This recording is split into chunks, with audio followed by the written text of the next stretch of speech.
Bonjour à tous et bienvenue dans cette nouvelle vidéo. Aujourd'hui, je reviens sur Birds of Prey. Mais maintenant, ils ont changé le titre aux États-Unis parce qu'ils se sont rendus compte que, je sais pas, ça marchait moins bien et qu'il fallait dire plus Harley Quinn, Birds of Prey.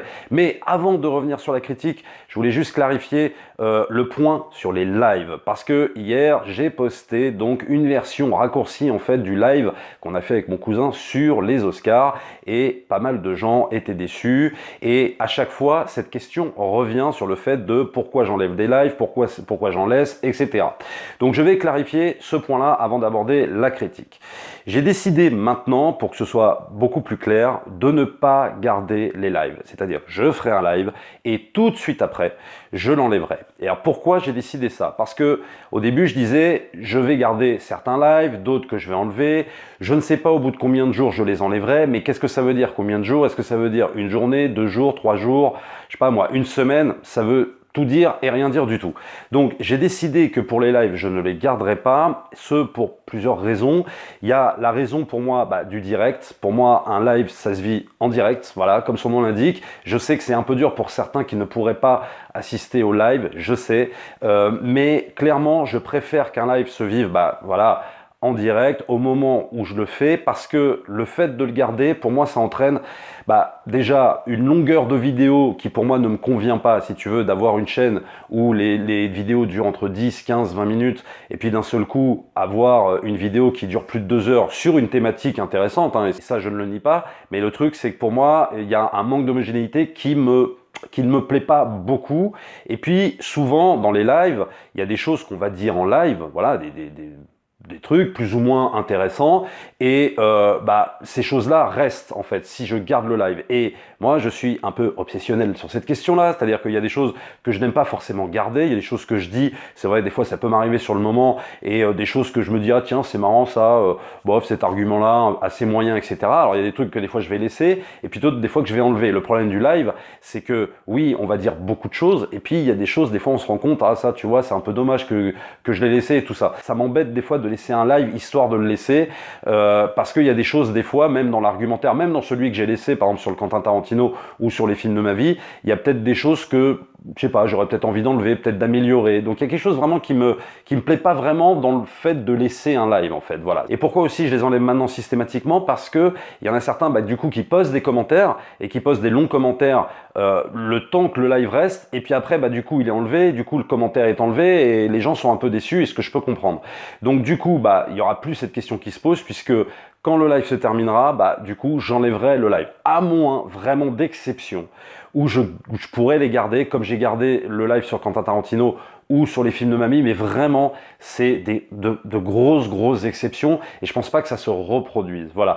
Donc je suis vraiment désolé pour ceux qui ne peuvent pas suivre les lives et tout ça, vraiment je suis désolé de ne pas avoir clarifié suffisamment la situation. C'est vrai qu'au début j'étais un peu en mode genre je garde les trucs mais finalement je les garde pas, etc. J'ai vraiment pas été clair, hein, donc j'en prends vraiment pour mon grade à ce niveau là, mais c'est vrai que maintenant pour que ce soit plus clair pour tout le monde, voilà, je fais le live et je l'enlève après. Je suis désolé, je ne pourrai pas les garder. Par contre, si je trouve qu'un live était intéressant sur les thématiques et vraiment j'ai envie de le garder, j'enlèverai le live, ça c'est clair, je l'enlèverai, mais par contre, je ferai une version montée, en prenant les meilleures choses du live et en ne gardant pas les bouts de gras, ce que j'appelle les bouts de gras, les trucs qui sont pas très intéressants. Sur 2 heures, tout ne peut pas être intéressant, effectivement. Je peux pas le savoir à l'avance, je peux pas vous dire quel live je monterai et quel live je ne monterai pas, mais il se peut que je puisse le faire, voilà. Mais au moins on évite les déceptions, les gens qui posent des commentaires et qui après ils sont enlevés. Je peux comprendre que ce soit énervant, que ce soit frustrant, vraiment je peux comprendre. Donc j'ai pris cette décision, c'est un petit peu radical,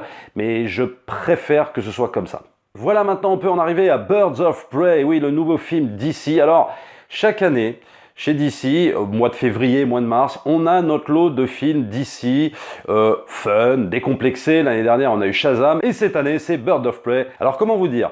J'ai pas passé un mauvais moment, il faut quand même pas exagérer, mais très clairement, j'ai quand même eu un peu l'impression qu'on me prenait un peu pour un débile dans ce film. Alors, soit c'est un film adressé, si tu veux, aux adolescents, et ce que je peux comprendre, il n'y a pas de problème là-dessus. Peut-être que moi, je sais pas, j'ai grandi, peut-être que je suis passé à autre chose, peut-être que c'est pour ça que j'ai pas trouvé le film très intéressant, mais c'est un peu dommage parce que je trouve qu'avec ce personnage d'Harley Quinn, on aurait pu faire quelque chose de beaucoup plus intéressant qu'un simple film fun et qui, à mon sens, est un peu déjà ringard avant l'heure. Moi, quand j'ai vu le film, je me suis dit vraiment, non seulement c'est un peu nanardesque quand même, mais si tu veux, qui empêche l'aspect nanar de ressortir parce qu'il sort sur des thématiques très actuelles, parce que, bon, on parle évidemment aussi d'émancipation de la femme, et ça c'est important, et on va en parler.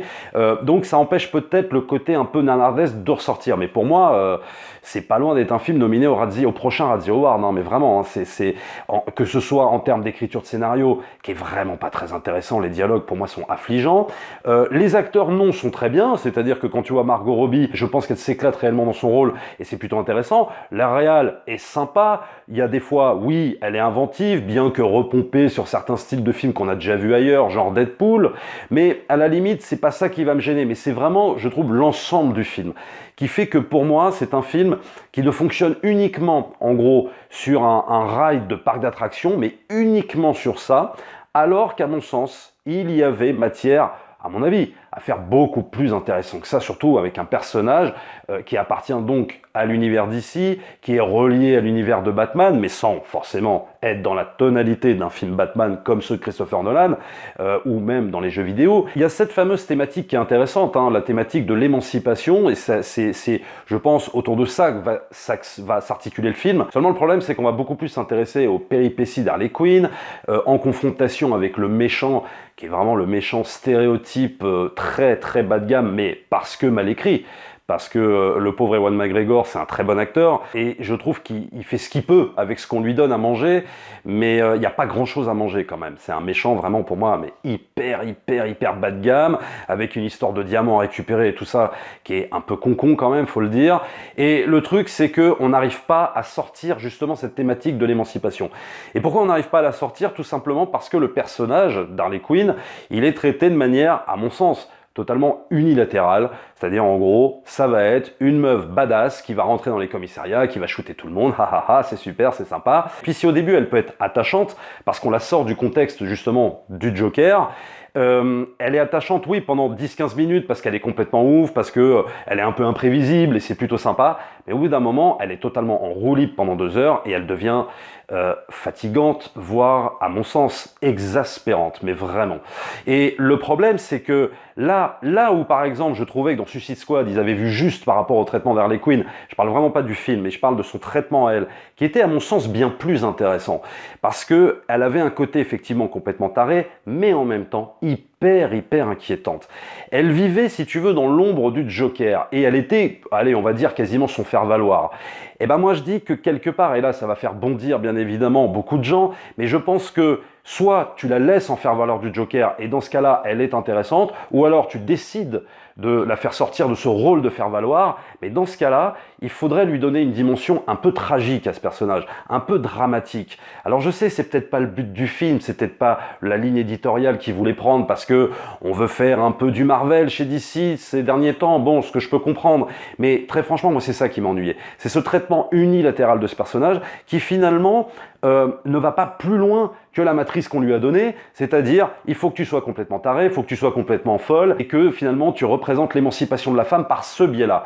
Mais moi je trouve que c'est extrêmement faiblard, et encore une fois j'ai vraiment l'impression qu'on me prend pour un débile quand même quand je vois ce film. Le truc c'est que l'émancipation aurait été vraiment intéressante si on lui avait donné une dimension tragique, non pas forcément aller dans un drame, évidemment, ou dans une glauquerie façon Batman, bien sûr, on n'en est pas là, et on est loin du film Joker, mais je ne compare même pas les deux œuvres, parce qu'on n'est pas du tout dans le même objectif, si tu veux, de dénoncer quelque chose ou de raconter une histoire, mais ça aurait mérité un traitement un peu plus profond, lui donner peut-être un peu plus de failles, lui donner des moments tragiques, des moments forts, des moments où peut-être même on aurait pu flipper pour elle. Là, à aucun moment, t'as peur pour ce personnage, tu te dis elle est en roue libre, voilà, elle va défoncer tout le monde, elle va se faire à un moment donné peut-être attraper par le méchant vite fait, mais ça va être rigolo. Tout ça est de la pantalonnade, et tout ça est en mode finalement extrêmement fun, extrêmement décomplexé, et j'avoue qu'au bout d'un moment, je me suis totalement ennuyé. Je me suis pas totalement ennuyé par rapport aux péripéties, parce que ça s'enchaîne vite, ça s'enchaîne de façon assez forte, c'est-à-dire que il n'y a pas de moment, si tu veux, de flottement dans le film, mais je me suis ennuyé de par le non-attachement en fait au personnage principal. C'est ça qui m'a vraiment ennuyé, et du coup je n'arrivais plus à être captivé par ce qui était en train de se dérouler. Quand je prends par exemple le traitement d'Harley Quinn dans les jeux Batman Arkham City ou Arkham Asylum ou je sais plus lequel, bah honnêtement, là, le traitement d'Harley Quinn, il est super intéressant. Et elle est même pas obligée d'être dans l'ombre du Joker. Le traitement est super intéressant parce que c'est un traitement qui va respecter, si tu veux, la matrice du personnage d'Harley Quinn, qui est complètement ouf, etc. Et qui est imprévisible. Elle est archi flippante, elle est inquiétante dans les jeux vidéo. Alors je ne dis pas qu'il faut la relier à cet univers, parce qu'elle peut avoir ses propres aventures. Mais le truc, c'est que quand tu la vois dans les jeux vidéo, tu te demandes ce qui va se passer. Et elle est réellement flippante, elle est glauque, et pourtant, on garde la matrice d'origine du personnage. Et moi, ce qui m'emmerde dans le film Birds of Prey, tout le côté flippant du personnage, tout le côté inquiétant, glauque du personnage, il est sacrifié sur l'autel, encore une fois, du fun, du ride de parc d'attraction, et ce n'est que ça. Voilà, pour moi, ce n'est que ça, Birds of Prey. Et c'est tellement dommage. Il y a tellement à faire, je pense, avec ce personnage, justement. Et je trouve qu'ils n'en font rien, à part un délire pop, coloré, très sympa à regarder, hein, certes, mais ça en reste là, quoi. Alors que, bah voilà, on aurait pu approfondir la thématique de la folie, un petit peu plus. Là, c'est de la folie provoque bas de gamme, quoi. C'est quelque chose, oui, c'est de la bonne provocation pour un ado de 14 ans, très bien, il va trouver ça très subversif, oh là là, il va se dire, ah, t'as vu, c'est ouf ce qu'elle fait Harley Quinn, mais si tu veux passer un certain âge, tu trouves que, voilà, c'est amusant, quoi. C'est un bonbon, voilà, mais ça s'arrête là. Il y avait tellement plus à faire, à mon sens. Non pas qu'elle ne s'émancipe pas dans le film, parce que ça va se bastonner contre des mecs, ça va leur foutre plein la gueule et tout ça, mais c'est pas ça qui va me déranger en fait. C'est pas le côté girl power, c'est pas ça là pour le coup, parce que finalement je trouve que les choses sont assez bien dosées, c'est-à-dire qu'il y a aussi le traitement des femmes qui va pas être que en faveur des femmes, il va pas y avoir que les hommes qui s'en prennent plein la gueule, ça va être pour moi, allez, pas bien équilibré à ce niveau-là, mais disons que ça va pas être non plus totalement manichéen, donc à la limite, c'est peut-être les choses positives que je peux ressortir aussi du film, mais je trouve que cette thématique de l'émancipation, elle aurait été bien plus intéressante avec un côté, allez, tragique, sans aller dans une glauquerie absolue, bien sûr, mais le tout est un savant mélange de deux genres, de deux tonalités au sein du même film. C'est possible, il y a plein de films qui le font. T'es pas obligé de faire un film que glauque, ou t'es pas obligé de faire un film que fun. Il y a aussi, des fois, le côté dramatique du personnage qui ressort, et qui peut des fois être super intéressant, et qui te fait vraiment attacher au personnage,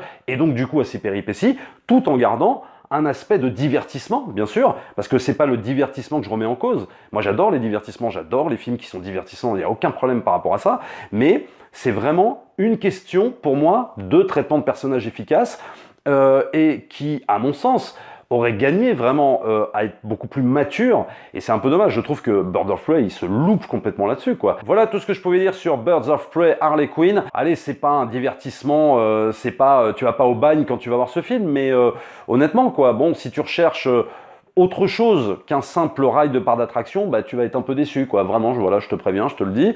C'est un film qui reste très, très en surface. Et ce n'est pas une question de parce que, en fait, nous, les hommes, on n'accepte pas de voir des femmes badass. Hein. Ça n'a rien à voir avec ça, parce que ça, je sens que ça va se pointer, bien évidemment. J'adore les femmes badass dans les films, vraiment. J'adore les femmes quand, justement, elles s'émancipent réellement. J'avais même cité Thelma et Louise. Je peux même te citer tous les films de James Cameron, où les femmes sont au centre des débats, où elles s'émancipent réellement, donc ce n'est pas un problème de ça, non, on ne peut pas résumer une critique de film à ça, mais c'est juste, justement, c'est que le traitement pour moi est trop en surface, et que ça aurait mérité beaucoup plus d'approfondissement sur cette thématique de l'émancipation, et qui va de pair, évidemment, avec le traitement de ce personnage féminin, qui aurait pu être bien mieux traité, mais bon, reste une interprétation très sympathique de Margot Robbie, elle prend son pied, il y a des explosions, c'est super, c'est divertissant, c'est un bon ride de parc d'attraction, mais pour moi, ça va vraiment pas au-delà de ça, et je trouve que c'est un peu dommage. Tu peux faire du divertissement, même du pur divertissement,